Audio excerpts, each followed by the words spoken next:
Hi, everybody. Welcome to the Immunefi Show. This is Mitchell Amador, the founder and CEO of Immunefi. And today we have Sam Friedman, Principal Solutions Architect over at Chainlink Labs, who does a bunch of really interesting stuff with them, including on the cross-chain interoperability protocol and on their incubator program. He's been around for a long time. He's had lots of adventures over the space. If we're lucky, he's going to be sharing some of those with us and exploring what the future of the cross-chain world has to offer us generally. By virtue of his position, he has a front row seat to everything that's going on the cross-chain frontier. Now, without further ado, let's dive right in and see how things are going. Sam, welcome among us. And the first question I really want to ask you to help all of us contextualize who you are is, who is Sam Friedman?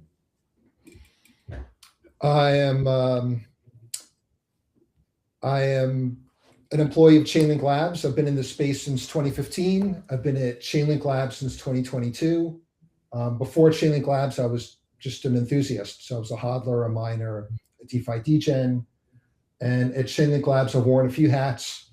I joined as a solutions architect. So I work with developers and help them understand the capabilities of Chainlink products. I solutionize with them, troubleshoot with them, help them solve problems and unlock new use cases using Chainlink tech. Right now, I work on Chainlink Build, which is an incubator style program. We don't use the word incubator, but it's a good way to describe what we do. We have about 90 projects in the program today. They all use our tech, and we provide them with a number of services to help accelerate their growth. Those services are technical and non-technical. I lead the technical work stream for the program, which is called Build, and the security work stream. Okay. Yeah. There's a lot there.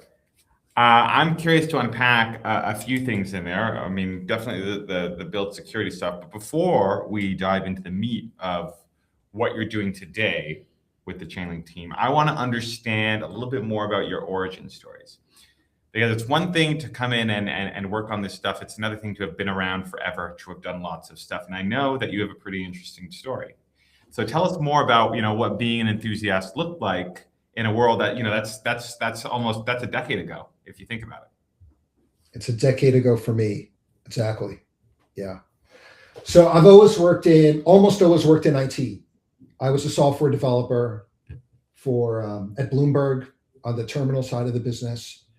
Then I got into enterprise software consulting. Then I got into data warehousing and business intelligence.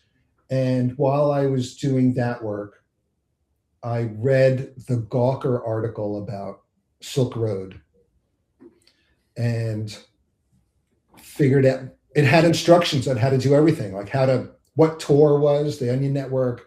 So I followed all the instructions. I downloaded Tor. I went to the IP address of the site.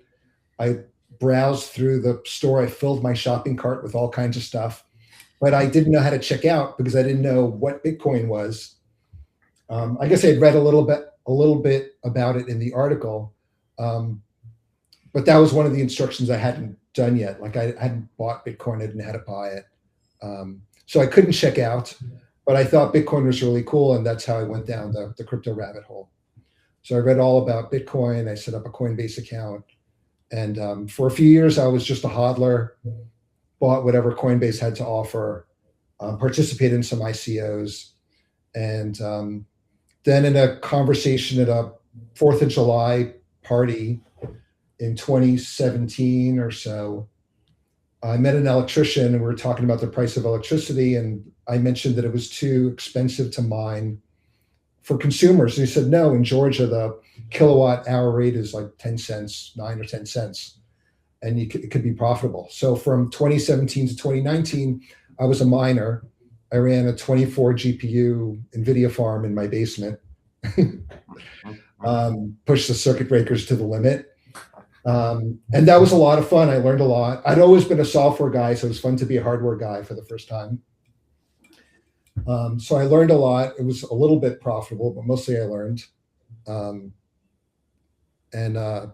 There was so much demand for GPUs, I remember, that when I was done mining in 2019, I sold all my GPUs on eBay for pretty much what I paid for them 2 years ago. That was pretty interesting. Supply and demand really works. Yeah. What made you stop? I mean, so many reasons not to do mining personally, and especially in those days. But what made you, like, when did you make that ticket? Because you could have just kept going for a while. It was not so profitable. It became less profitable over time. So by the end of the 2 years, maybe I was making $100 a month, and the systems were getting a little unstable. So there was a lot of maintenance to keep the machines up.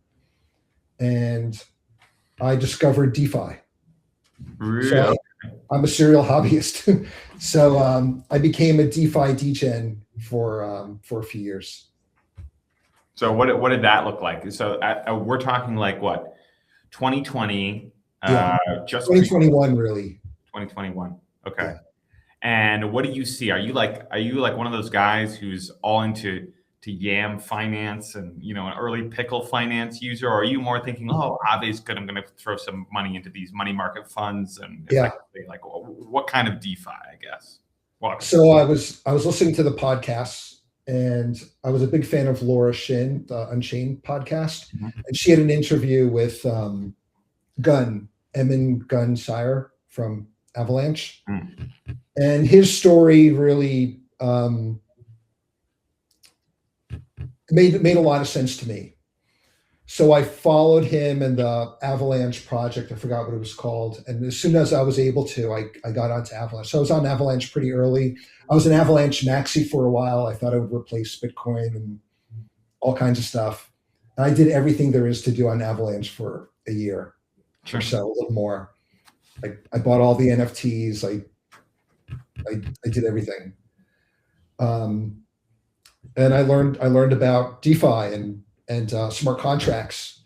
And I'm still an enthusiast at this point. I still work in data warehousing and business intelligence.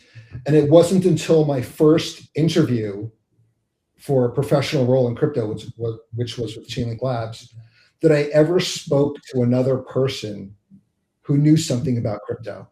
That's crazy. Other than the electrician? He knew about mining, actually. He didn't know anything about DeFi. So there's an exception there. He knew a little bit about mining.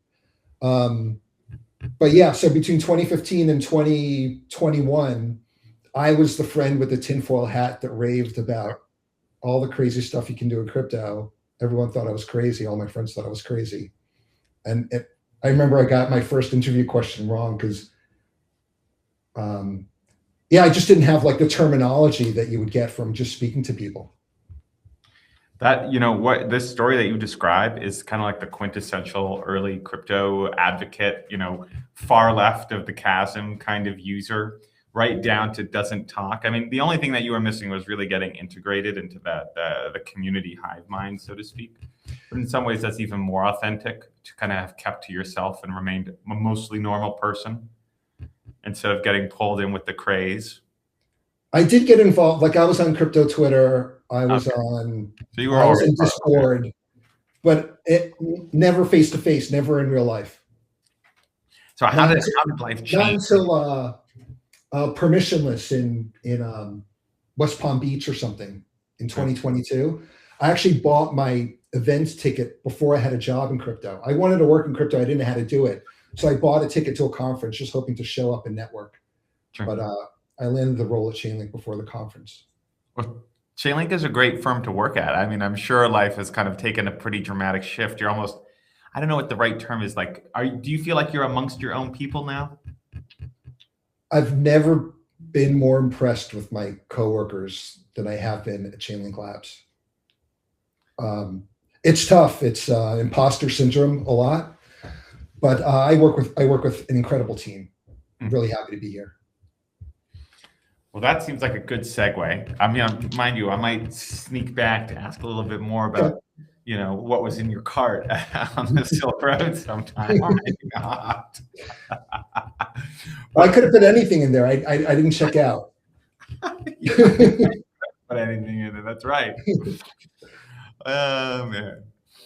Tell us a little bit about Chainlink Labs. Like, what do people not understand? What is the biggest misapprehension that they have about what you're doing, what the Chainlink Labs team is doing? Um, I think most people know us as a data oracle or a price feeds oracle, and they assume that's all we do. That's probably the biggest misconception that I come across when I speak to people. Mm-hmm. And the truth is, we have Oracle solutions across multiple categories. Just putting aside the fact that we have multiple products, we have data oracles, we have computation oracles, we have interoperability protocols, interoperability oracles, and in each of those categories, we have multiple products for different types of needs. That's probably the biggest misconception I come across. So how did this new, and I'll be the first to say, like, I know a little bit about Chainlink's infrastructure. Obviously, I've kind of been ambient for some important work around CCIP, and then I've been a historical user of Chainlink in the past across various applications, and dealt with things on the security side pretty heavily, having had a multi-year relationship with you guys. But even I'm not familiar with all of these products. So what kind of firm or what kind of institution does that really make Chainlink today? Like when you think of the mission or the vision that you guys are carrying out, it is so much wider than just the original data oracles one that kind of took crypto by storm in the 2017 to 2021 period. What is it now? It's anyone that's doing something on chain. I see. Really. So I mean the most well-known customers for this initial product and market we were in are the lending protocols. Aave, Compound, all the forks. And they use Chainlink price feeds to calculate the loan to value ratio and the liquidation threshold. But we have many more products in the data oracle space right now. So we have with data feeds, this first data oracle product, there's always a reference price available on chain that we refresh based on trigger conditions. That doesn't work for protocols like perp dexes or derivatives protocols that need to settle contracts. So for that, we have a real-time product called Data Streams, real-time data oracle called Data Streams. So GMX would be a flagship user of that product. And then we also have a product called Data Link, which enables third parties to distribute their data over a network. So if you're a data provider and you want protocols to consume your data, and those protocols are already using Chainlink tech, then you can distribute your data over a network. So those are three products in the data category. In the computation side, we have automation, so you can have smart contracts run automatically without an externally owned account triggering a smart contract. They just sit there, they do nothing. You need an end user with an account to call a function. So we have a decentralized Oracle network that will run smart contracts automatically based on whatever rules the developer creates. It might be simple stuff like schedules, like a cron job, like first Monday of the month, every 5 minutes, every 15 minutes, things like that. Or it might be based on state changes.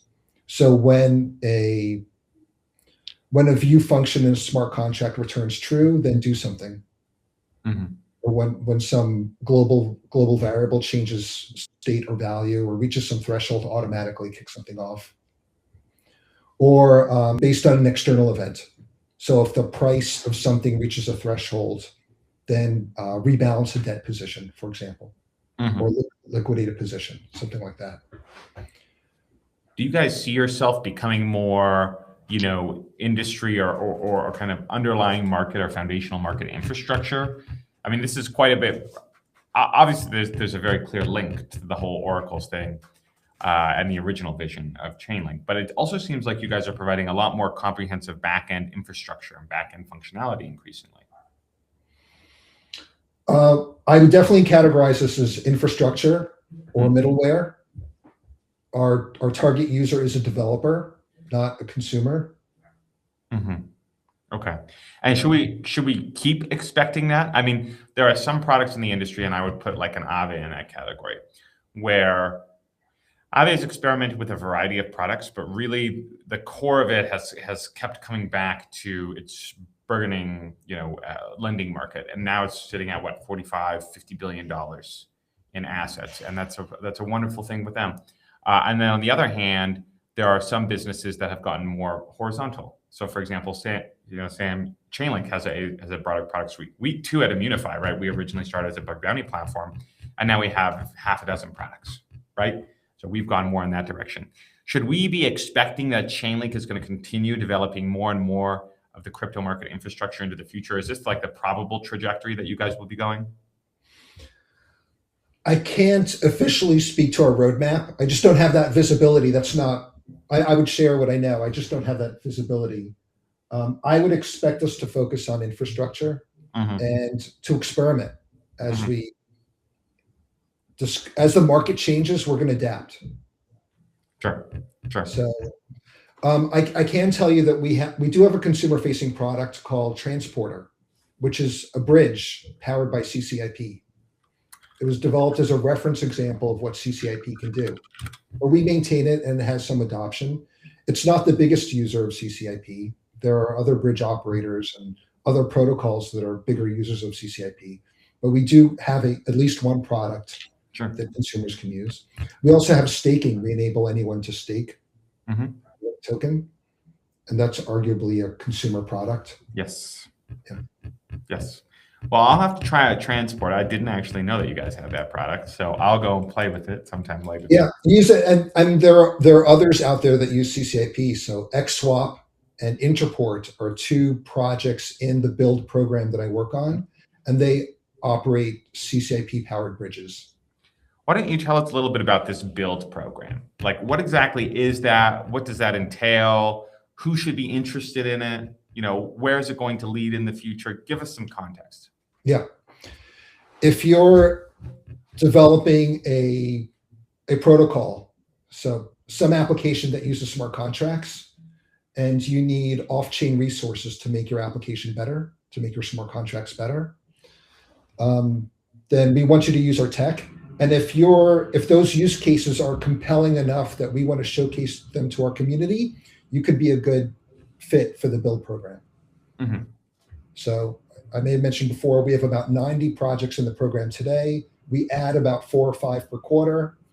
And these are all projects that use our tech with very interesting use cases. When I say interesting or compelling, I mean they secure value on chain, or they unlock very interesting use cases or solve important problems.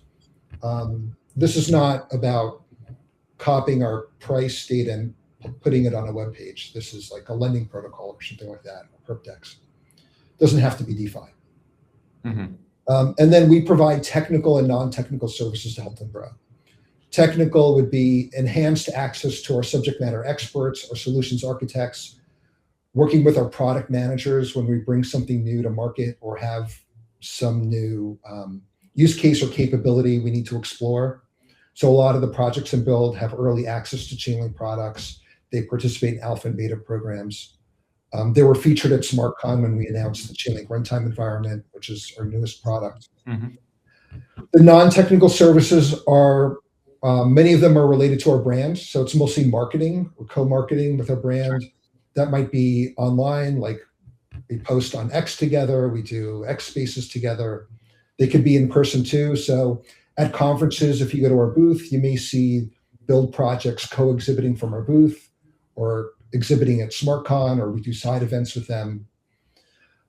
We also help them with our community, tap into our global community, and we provide some fundraising support. We don't write checks, but we have a VC network, and we will introduce and promote projects and advocate for them in our VC network. And then we have partners like Immunefi that provide services that we don't. And if a project needs a comprehensive security solution, then we have partners that can help them with that.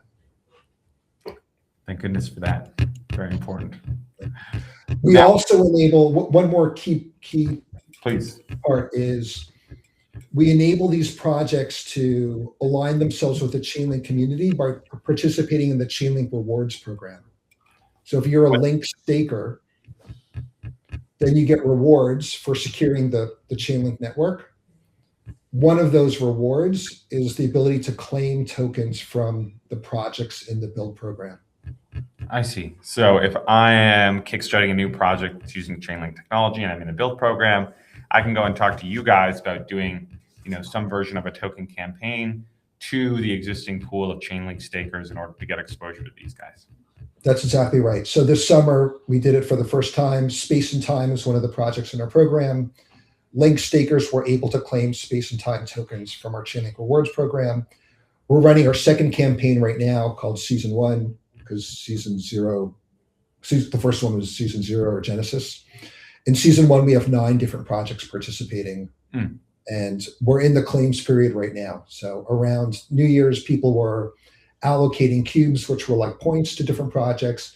And right now they've got, I think they had a total of 90 days to claim the tokens from the projects that they were interested in. I have a question for you that I think might be uniquely well positioned to answer related to all this. So running the build program, working with what I feel is really like the frontier when it comes to interoperability technology, which is going to be some of the most important stuff for determining how the on-chain economy is going to be developing. Like when we think about what market structure looks like in 10 or 20 years, that's going to be driven by a lot of the regulatory stuff that's been going on right now. It's going to be driven by the geopolitical factors in terms of how the market gets split up. And that's going to be driven by the market infrastructure, which a lot of that is going to be the interoperability between all of these different blockchains. And so it looks like we're going into a world with a lot of different chains interacting with one another. And I think because of that, you can probably see further than a lot of us as to where the different opportunities lie. And so I'm very curious as to what you think, or where do you think, looking from your position, having that frontier view, being able to see a few years out hence, where the biggest or the best opportunities, technical, financial, anything that's related to what you're seeing on the front lines, are sitting right now? It's a very difficult question. Just lay out the best startup ideas you can think of, right? The best market opportunities. Honestly, I think a lot of the opportunity has already been recognized, and the problem or reason it didn't catch is just timing. I've heard Sergey, our co-founder and CEO, mention the difference between early and wrong is the same. He did not use those words. He was a little more eloquent, but yeah, I think confidentiality unlocks a lot of use cases and is extremely important. We've had a lot of confidentiality solutions right now that didn't take off when they were introduced. Some of them kind of caught on a little later. Zcash had a nice run. It's having a nice run. We had privacy chains that didn't really catch on, but privacy is definitely a concern that more sophisticated users need.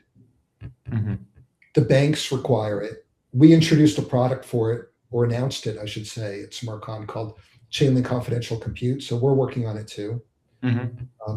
I still have friends that use Venmo and make their transactions public. I don't know why they do it, but that does not work for a lot of people and a lot of organizations. Confidentiality unlocks a lot of things. It enables collaboration and cooperation without requiring trust. Super important. We already have the tech. It's just sometimes the market and the tech need to align. Insurance is another one. We've had insurance protocols for quite a while, and a lot of them have not been successful, and the ones that are successful are not super successful. Sure. But we need insurance for risk management and for bigger investments. As we start tokenizing assets, real world assets catch on, they're not going to be big ticket items unless there's insurance. You can't drive your car fast unless you have really good brakes.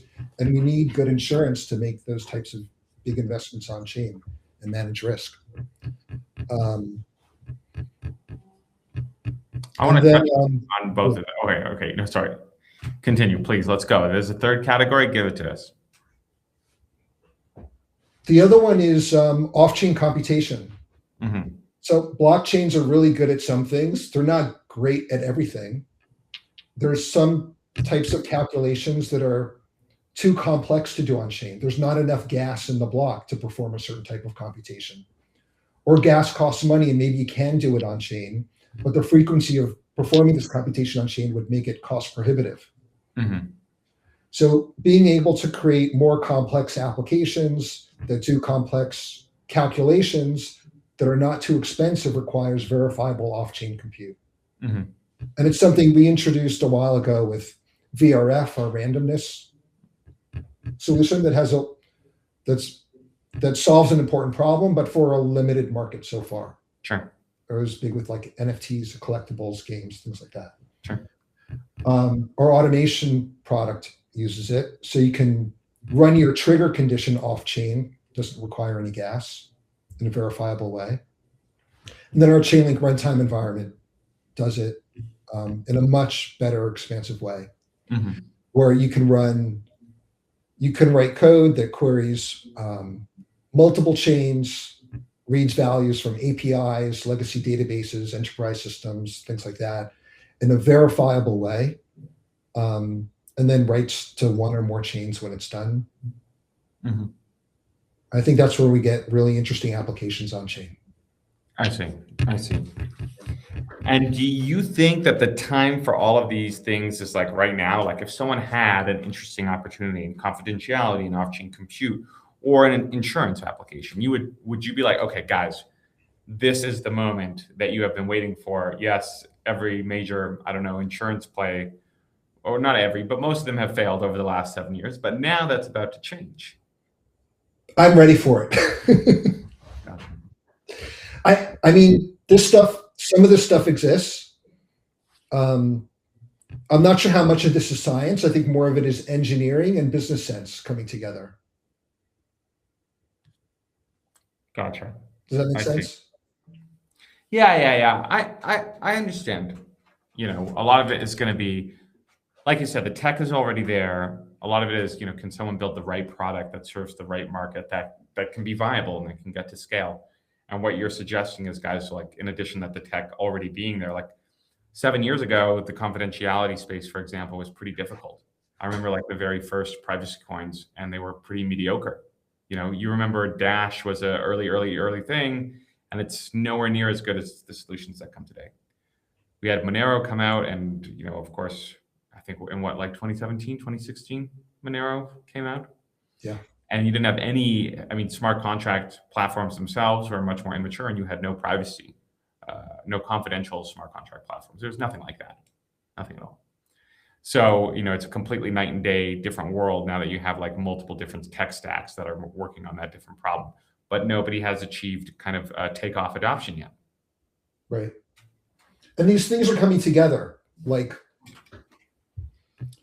there are these co-processors, like Zama has a co-processor. You can store confidential data on Ethereum on a chain that normally has a public ledger. So I think this will unlock new use cases. Mm-hmm. I'm just like, I'm the common example or parallel or metaphor is Uber. Did Sure. Uber invent any tech? No, they just engineered existing tech and put it all together. I think that's the state we're in right now. That ended up being the most important thing. Yeah. Okay. Well, that's exciting. I'm certainly hopeful of that myself. Let's talk about the cross-chain, the on-chain economy as a whole. I don't know what to call it better. I don't want to call it the cross-chain economy, even though it is that too. Like I usually just call it the on-chain economy to describe like what do we call the whole unified unit. And I have, you know, thought a lot, you know, when I was a younger man, I guess, I thought that everything would consolidate into just a few chains. And this coming from building some of the early smart contract platform chains and seeing, you know, what I was working on get outcompeted ultimately by Ethereum, which was NXT back in the day. Even though, you know, very different design philosophy, very different infrastructure and architecture, but ultimately unsuccessful for go-to-market reasons. Now, I developed a lot of opinions from there, and I'm very curious about yours, seeing as you're working on this problem each and every day. What do you think is the end game for what the market structure?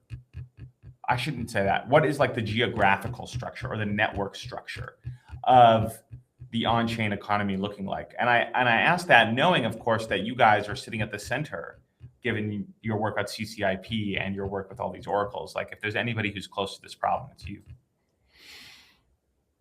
There's this guy I follow on Twitter called Gwart, or Gwarty Gwart. Interesting name. One of the funniest posts he made was, roses are red, violets are blue. We can solve all our problems with one more L2. Mm-hmm. I think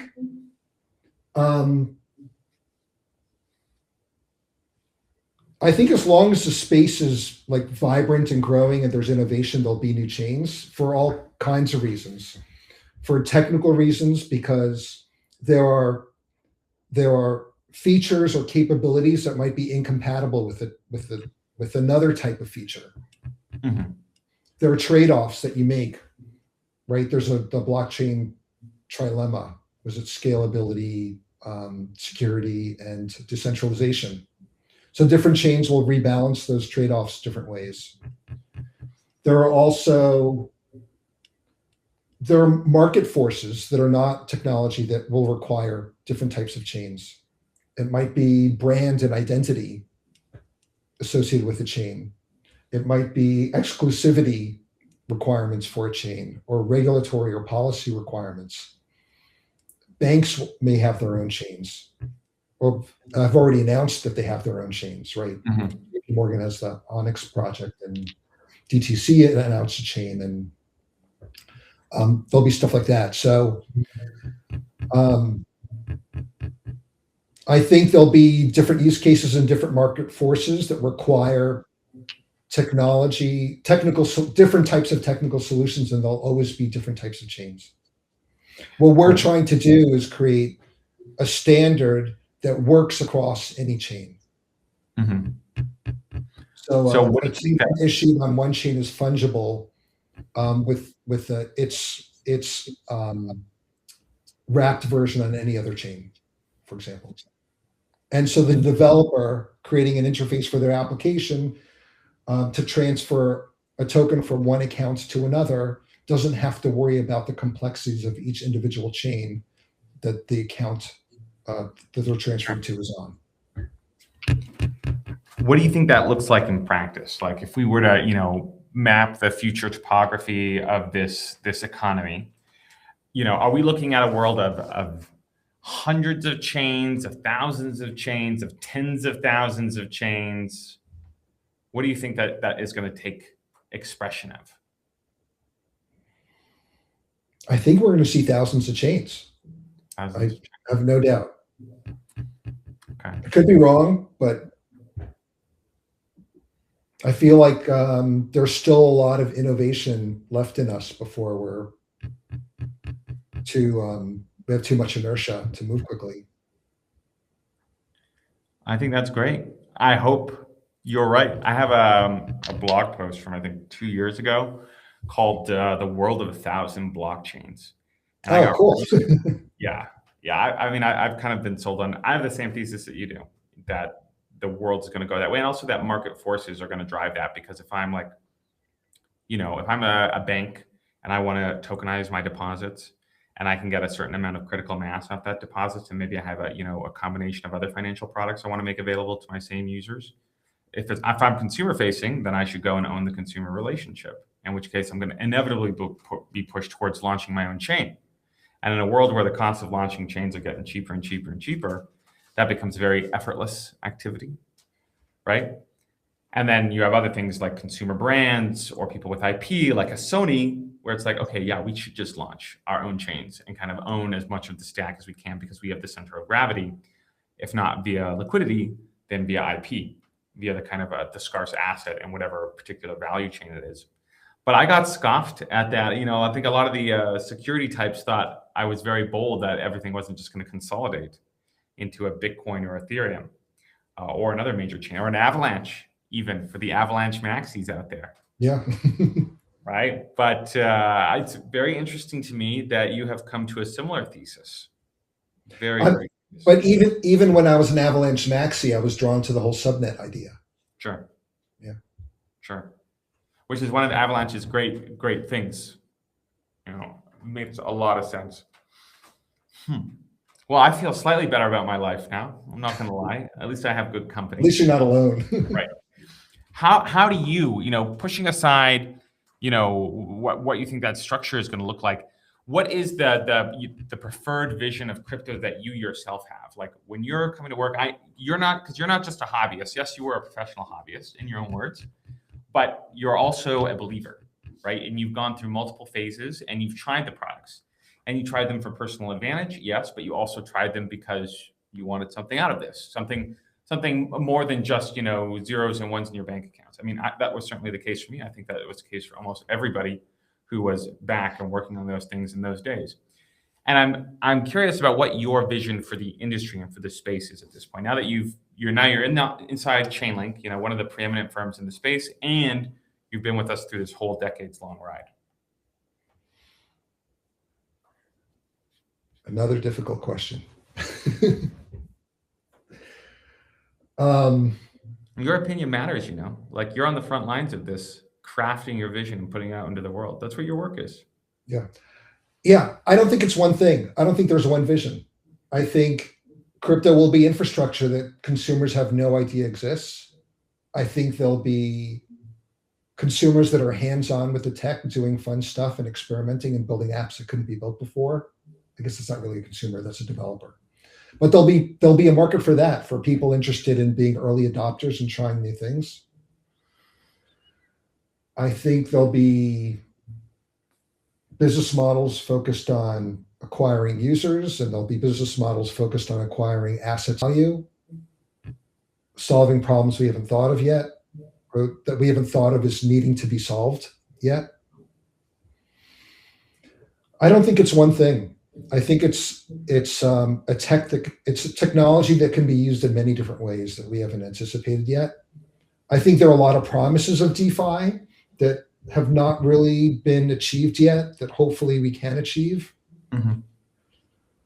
Like solving inclusivity problems, efficiency problems, centralized control problems, opacity or verifiability problems. I think those types of problems that DeFi was supposed to solve and works to solve them and solves them to some extent will apply to more than just DeFi, different types of verticals or business lines.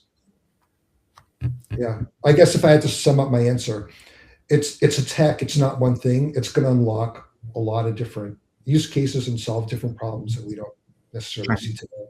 Sure. The IP one is a really important one too. I'm glad you brought that one up. It's one I think about a lot.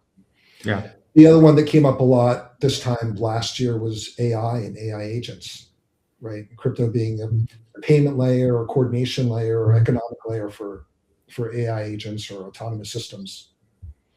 That's an interesting one and a super scary one.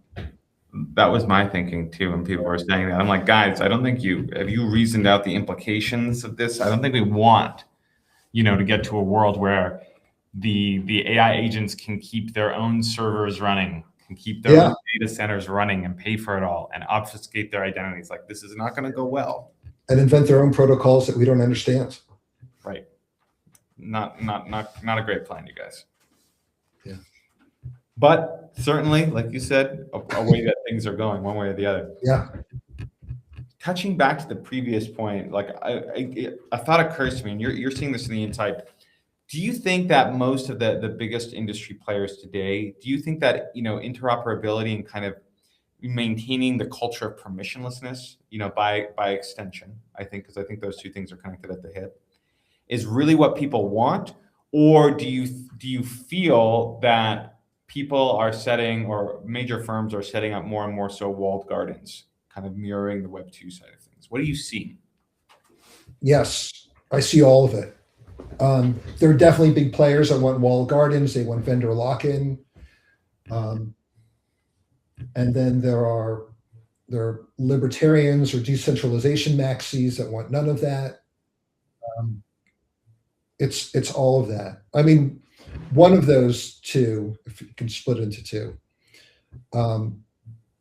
has a lot more economic power than the other. Sure. and will create the vision that they want, materialize the vision, their own vision. But which one is that? Because like when I think about it, it's not so obvious to me anymore. Not from a crypto specific sense, right? And TradFi players, they cannot just throw endless money. We are not like completely bribable in that sense. Yeah, I don't know. My vision is sort of limited to I don't know how many DeFi users there are, 10 million at most. At most, I don't know. There's a whole world that's invisible to me right now in emerging markets. I don't know how they'll go. Sure. I'm not sure either. Yeah, and then there's political pendulums that swing back and forth, and that will impact things. I don't want to go there. Well, now that you brought it up, let's at least poke a little bit here, because you're a thinking man. You were reading that sus Gawker article on the Silk Road 10 years ago. You now see, as we live and breathe, the kind of post-war United Nations political order unraveling thread by thread around us. And there's all sorts of different expressions from that, from all sorts of different countries. It's not any one player that's doing it. It's a whole bunch of different players who are all moving towards, the next world. Will it be a multipolar world? Will it be a kind of rules-based international order world? Will it be something else in between? Most likely, but we don't really know. How are you seeing that affect how players are operating and thinking about what the future on-chain economy is going? Because today we're kind of a bit prize, we're a small prize in the scheme of a much larger game. But at the rate we're going, the on-chain economy could be the largest financial economy within 15 or 20 years, right? If we can maintain anything close to the current growth rates that we're at. Be a big prize then. How are we going to be shaped by these events that are changing our world? I don't know. I don't have the answer. I've got kids. I think about it all the time. I don't know. That'll be a spicy one. I find myself thinking about that. My own, just to maybe throw you an interesting thought. I put you in a deliberately, troublesome position here. But one of my older theses for how crypto was going to grow and change over time, why it was going to be especially relevant on a multi-decade run, was because crypto ends up operating as a substitute financial industry or a substitute financial sector for an economy. And it's especially effective in economies which can't support, due to lack of scale, their own financial sectors. So for example, I think about Portugal. No matter how good, unless Portugal develops a Swiss style economy, it just cannot financialize.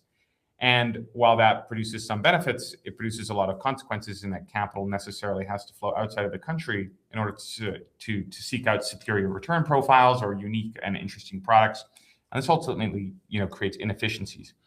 Crypto comes in and it provides this incredible suite of ultra efficient, ultra transparent, ultra resilient financial products like that, right? Bitcoin's better than gold, DeFi is better than most traditional financial solutions. All these things are composable. They have basically no cost because the moats in crypto are driven down to zero as a result of creative destruction and competition in a truly international market. So anybody who extracts rent, that gets extracted pretty fast unless you have a serious mode. And the result is you have this very, very fast growing financial economy, which is benefiting more and more from scale, that as it gets larger and larger, increasingly becomes a counterweight to the largest financial economies in the world, which are in the United States, in China, and in the EU, kind of as a hub, the UK, France, Germany trifecta group. And you can imagine a world, right, where if crypto keeps growing and growing and growing, and it dodges the walled garden trap critically, and it embraces some version of the multi-chain or the cross-chain future, where anybody who's active in the on-chain economy, even if they're from geopolitically kind of hostile nations, through a number of bridges, they can eventually get capital to where it may need to go, and they can interact in useful and economically productive ways. You can imagine a world where that economy becomes so large that it eventually applies pressure to these large financial economies in the world. that, people look at the future risk-free rate as a basket of the largest lending protocols in crypto as a superior or a safer option to many corporate debt options, or as some kind of weird, funky SDR-like asset that you make out of a variety of centralized and decentralized currencies.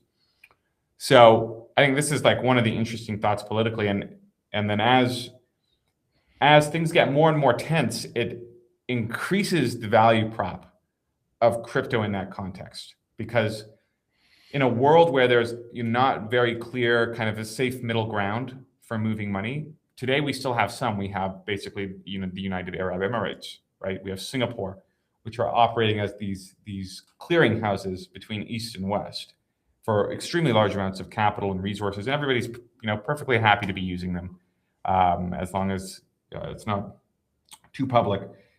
But in a world where crypto is operating at scale, it can perform that function, excellently, really excellently, with low transaction costs, with a lot of transparency, in such a way that it kind of pushes those standards and those values onto the rest of the global financial market. And I think that's a thought that tickles me, and that is favored, I think, by a certain amount of chaos, not by obviously something dangerous would not be good for any financial economy, but anything up to that point, right? The kind of slow simmer of conflict is kind of acting as a catalyst on that economy's growth. I love it. I mean, that's the kind of vision that drew me into the space, or those types of opportunities. There's something exciting about disruption too, right? I definitely think so. Everyone wants to be a revolutionary, or some people want to be a revolutionary. Well, we did. Then we got older. Some of us had kids. Life changed. I didn't tell myself I wanted to be a revolutionary, but I definitely acted like it. So I'm no exception to that rule. Last question, and then I'll free you. What is a controversial take you can give us on crypto, privacy, security, anything you're excited and passionate about sharing? I don't know how controversial these are. I've got a couple thoughts. Security-wise, there's so much more to security than a code audit. So much more. I think a lot of protocols, developers or founders have not recognized that yet. Tell us more. Be specific. Yeah. I mean, you're preaching to the choir here, right? We're all security people who are going to be listening to this. Yeah. So give us the deets. Yeah. It's the organization, it's the people, it's on-chain security. It's a friendly path for developers to for white hats to submit issues, right? Mm-hmm. It's know your transaction and transaction monitoring and filtering. Mm-hmm. If the off-chain stuff, it's protecting your community. It's your brand assets, your domain name, your social media accounts. Mm-hmm. Yeah, it's so much more than a smart contract audit, I should say. The second thing is confidentiality encryption is viewed as a threat by a lot of people, but really it unlocks collaboration. Mm-hmm. Right?